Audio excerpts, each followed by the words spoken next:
Olá, sejam bem-vindos a mais um episódio do Odontologia Além da Estética. E hoje eu estou muito feliz em receber o Dr. Lohan Soares para a gente falar aqui um pouco sobre essa interação entre a odontologia e a endocrinologia. O objetivo aqui é levar informação para o paciente, mostrar a importância da odontologia em diversas áreas da medicina, que é como a sua saúde mental influencia na sua saúde oral. E hoje a gente está aqui recebendo, né, as psicólogas Joyce e Paula, num bate-papo, né, incrível.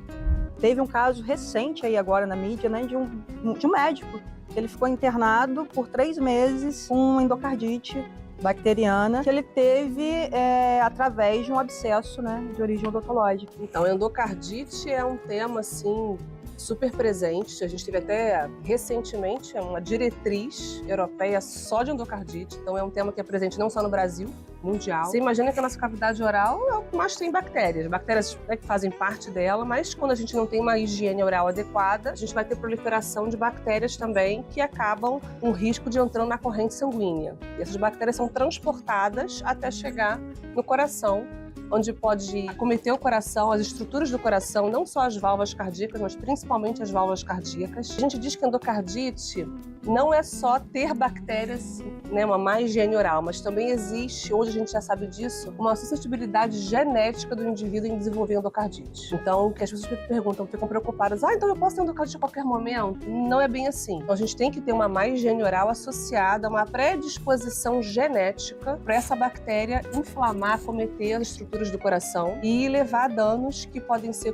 curtos ou médio e longo prazo. Não é só a infecção da bactéria, mas isso gera um processo inflamatório que recruta todas as células inflamatórias do corpo todo e isso acaba lesionando as estruturas cardíacas. Quando a gente tem uma lesão, né, a gente pode levar a consequências como até uma troca dessa válvula. Então, a endocardite é uma infecção, endocardite bacteriana, né, uma infecção bacteriana pelo Streptococcus, em que a gente vai precisar tratar com antibiótico venoso em ambiente hospitalar. Então, é um tratamento sério, um tratamento onde o paciente é internado e é feito por semanas e a gente tem que acompanhar. É uma complicação, né? E pode complicar, né, com até procedimentos cirúrgicos, dependendo até do tipo de contaminação. Então, a gente fala, por exemplo, que quando essa endocardite acontece por um fungo, a endocardite fúngica é uma endocardite extremamente grave. A gente tem um tempo de tratamento maior, a necessidade, muitas vezes, de uma intervenção cirúrgica. Eu costumo dizer para os meus pacientes, embora eu seja cirurgião de joelho, a pessoa não é um joelho, ela carrega o dono do joelho.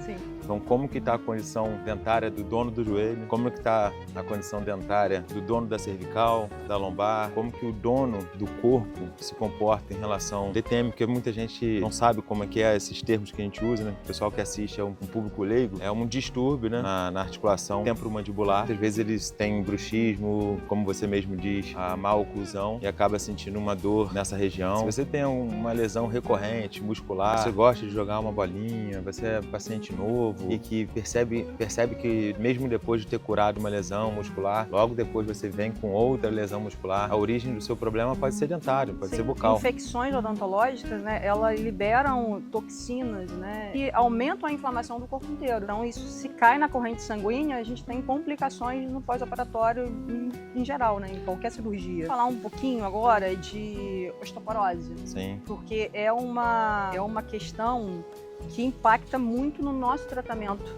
odontológico. Bom, primeiro a gente tem que explicar o que é osteoporose, né? Porque o termo osteoporose é um termo que muitas vezes confunde com o público leigo, né, que está assistindo aí o programa, com artrose. Então, a osteoporose e a artrose são doenças completamente diferentes. Costumo explicar usando o meu próprio braço que a artrose, nós sabe aquela cartilagem branquinha lá que a gente vê no franco? Quando a artrose já está instalada numa articulação, não existe mais a cartilagem. E aí um osso fica batendo com o outro, isso gera dor. Osteoporose não dói, é o osso na sua própria estrutura. Porose significa porótico, poros, que ao invés de ter um osso duro, firme, existem vários poros que enfraquecem o osso e coloca esse osso vulnerável a fraturas. Kátia, eu acho que a gente tem tanto assunto que se a gente for botar tudo em pauta, a gente vai virar uma temporada de Lost, né? Vai virar Lost, no fim das temporadas.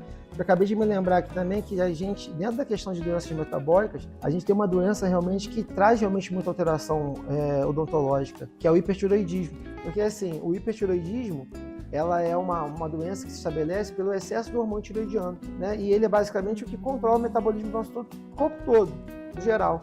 Mas ele, principalmente, ele trabalha dentro da questão do metabolismo ósseo também. Então, se a gente entende que uma pessoa que faz uso pode ser externo de hormônio tiroidiano como T3, T4, ou até mesmo tem a doença propriamente instalada, ela tem um risco maior de desenvolver osteoporose por causa desse consumo ósseo, a gente também subentende também que pode acontecer a mesma coisa na cavidade oral. Mas fala pra gente um pouquinho se tem correlação. Total.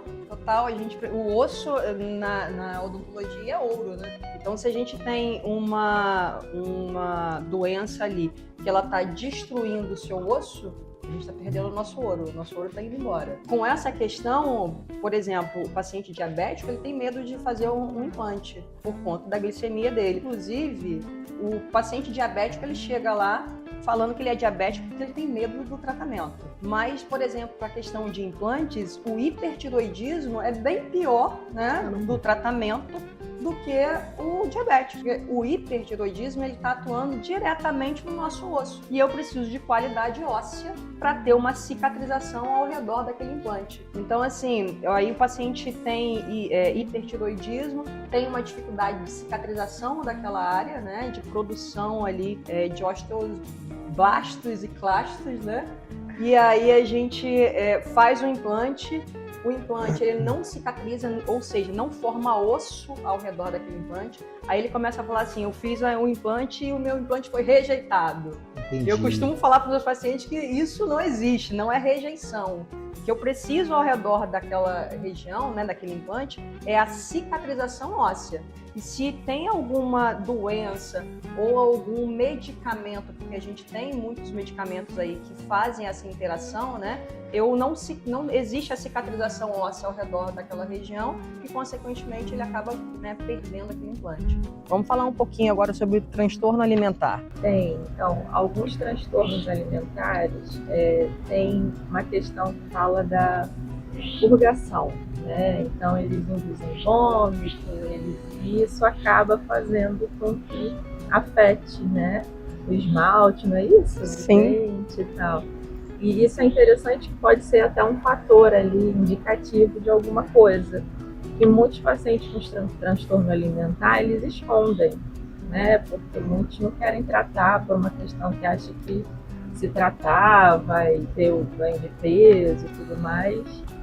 E aí, olhando essa parte também, a gente pode ter um indicativo se realmente a pessoa está fazendo o tratamento correto, se não está induzindo vômito, essas coisas. O paciente que induz vômito, né, ele tem muita erosão dentária, né, do esmalte, por conta, né, do ácido gástrico que ele acaba, né, vomitando ali. Então, assim, o nosso papel como profissional é orientar aquele paciente a fazer o tratamento que ele precisa. Eu vou tratar a erosão dentro do meu consultório, mas a causa continua ali. Então eu trato as consequências, a causa continua. E também orientar esse paciente a maneira correta. Porque, por exemplo, o que você faz, a maioria dos pacientes, né? O que a gente faz? A primeira coisa que a gente faz depois que a gente vomita? Escova os dentes. Ah, sim. Começa um erro gravíssimo aí. O problema é que o seguinte, o ácido gástrico, né, ele já vai causar uma erosão no seu dente. E aí você vem com a escova e faz uma abrasão, ou seja, você está acentuando aquele problema. Então a gente orienta também o paciente, né, com relação a isso. O ideal, lava a boca, espera um tempo, depois você escova. E também, né, a gente vai tratar a erosão, porque tem desgastes do esmalte, esse paciente fica com sensibilidade, mais susceptível a ter cárie. Então a gente vai tratar também essas consequências. Mas a gente também informa esse paciente como ele deve proceder, para trazer uma qualidade mesmo para ele, até para ele aderir ao tratamento, porque muitas das vezes ele também não quer, ele foge, assim como ele foge do consultório odontológico, ele também foge do psiquiatra e da psicologia, né? Então a gente precisa levar essa informação para o paciente para poder ele entender que a gente não vai conseguir tratá-lo individualmente, só na minha área. Eu vou tratar as consequências, mas as causas a gente precisa tratar junto. Então, estamos chegando ao final de mais um episódio.